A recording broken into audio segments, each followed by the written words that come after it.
Hello, middle three.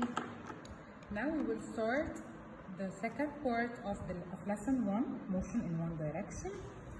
Part 2, factors affecting speed. Okay, let's start.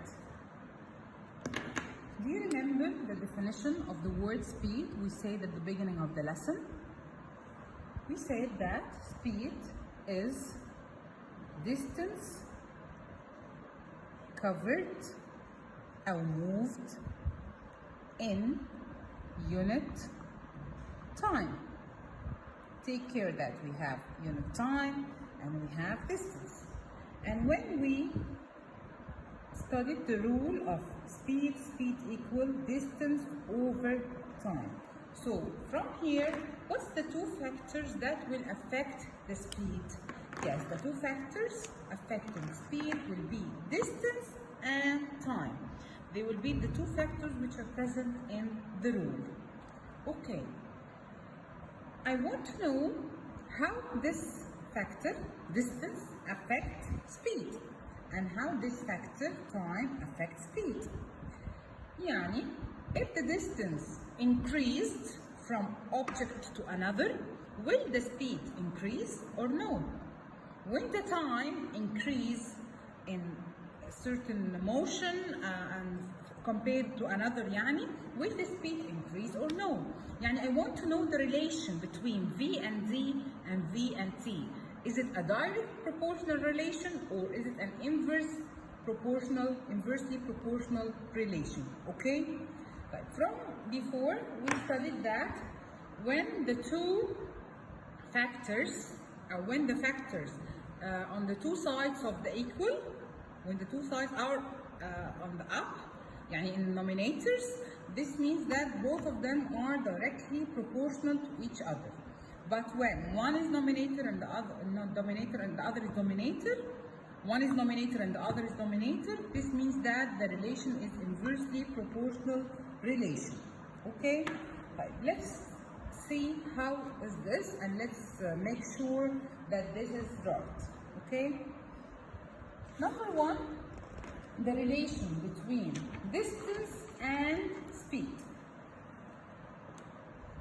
I have two cars, car A and car B. Red car and blue car, okay? This car covers a distance of 100 meters, okay? 100 meters in time 5 seconds. This car covered a distance of 50 meters in time 5 seconds. So here we will see that the two cars have different distances but similar time. When we compare two factors, the third factor have to be constant or have to be equal, okay? But at same time span or at constant time, what's the relation between speed and distance? When you look here at car A and car B, which one is faster than the other? This covered 100 meters in 5 seconds and this covered 50 meters in 5 seconds. Which one is faster? Yes, the first one, car A. Why? Because it covered larger distance than the second one in the same time span. Okay? Fine. Let's do it by physics. D1 equal 100 meters, T1 equal 5 seconds.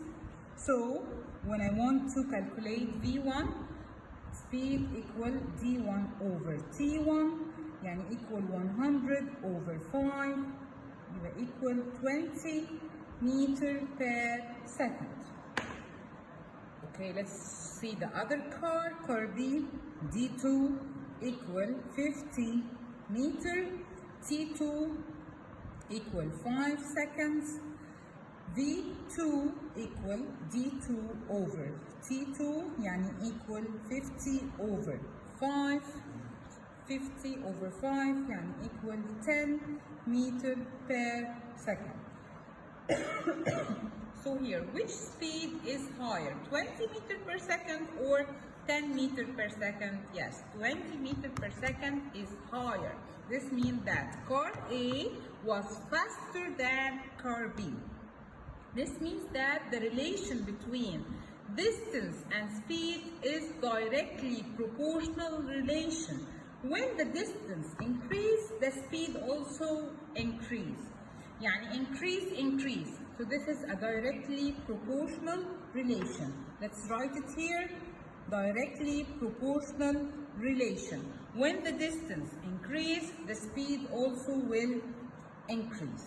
Okay? Let's see the other factor, which is the time. What's the relation between the time and speed? We also will do car A. Okay, it will cover 100 meter in time 5 seconds, and the car B, blue car, will cover also 100 meter but in time 10 seconds. Okay, look at these two cars. Both of them covered the same distance but in unequal time spans, يعني different time spans. Time here was 5 and time here was 10, but the two distance were equal, 100 meters and 100 meters. Okay, let's calculate it. D1 equal 100 meter, T1 equal 5 seconds, V1 equal D1 over T1 يعني equal 100 over 5, يبقى V1 will equal 20 meter per second. Okay, طيب let's see car 2. D2 equal 100 meters, T2 equal 10 second, V2 equal D2 over T2 يعني equal 100 over 10 يعني V2 will equal 10 meter per second. طيب, what happened here? I will see that V1 is bigger than V2, right? This is 20 meter per second and this is 10 meter per second. So V1 is higher than V2. This means that car A is faster than car B. But look at the time, which is bigger, T1 or T2? T1 was 5 seconds, T2 was 10 seconds. So when the time increase, when T2 is bigger than T1, but V2 is smaller than V1. So when the time increased, the speed decreased. When the time increased, the speed decreased. This means that the relation between V and T is inversely proportional relation. يعني it's increase decrease. When the time increase, the speed will decrease. When the time decrease, the speed will increase. So we have to take care that the relation here between the time and speed is inversely proportional relation, while the relation between the distance and speed is directly proportional relation. Okay, now let's continue. We finished now the factors affecting speed, which is distance and time. Distance is directly proportional. Distance is directly proportional to speed, while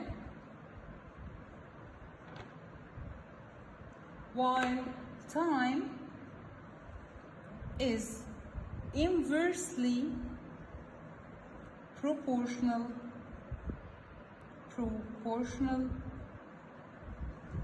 to speed, and this is very clear from the rule. V equal D over T. This means that V is directly proportional to D, and V here equal D over T. This means that V is inversely proportional to T. But take care that distance is directly proportional to speed at constant time. At constant time. This is very important. While time is inversely proportional to speed at constant distance. This is very important, okay? At constant distance. Okay. Now, let me take you to another part. It's a very easy part, and we know it. How do we measure speed when we knew how to calculate speed from the law? V equal D over T. But without the law, how do we measure speed? There is a device used to measure speed. This device is called speedometer. Speedometer is the device used to measure speed, okay? It's present in the cars, in planes, and so on, okay? And many vehicles.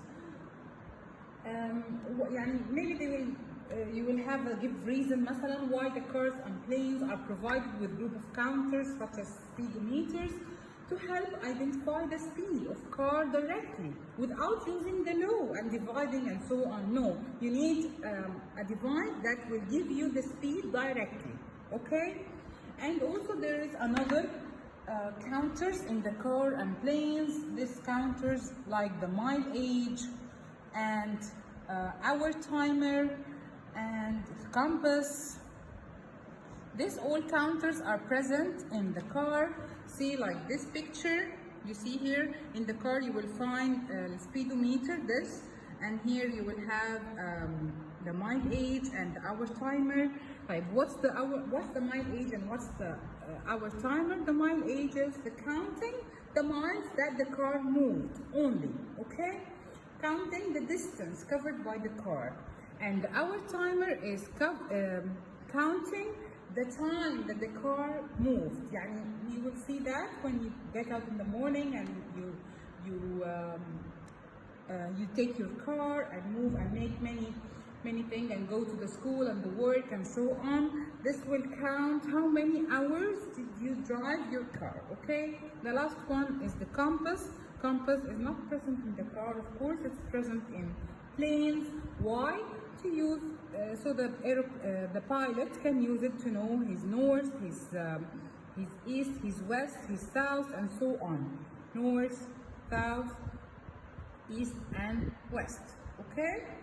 This is the compass. So these counters are used in aeroplane and in cars to help the pilot or the driver to know the speed of the car or the plane and to know the distance, the time, and the directions. Okay? There is a question.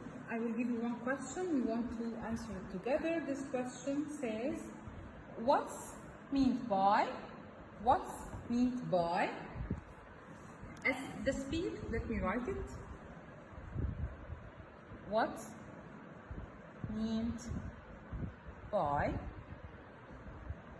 the speed of a car equals 0? This is a question you will get maybe in the test or something. It will tell you what's meant by the speed of car equals 0. Yani distance 0 times 0, the speed is 0. So what's meant by this? Yes, it means that the car is at rest or not moving. And this car is not moving at all, it's at rest. That's why the speed is 0. Okay, now I finished this part. Okay, now let's sum up what we studied in this video. Factors affecting speed. There are two factors affecting speed, which are distance and time.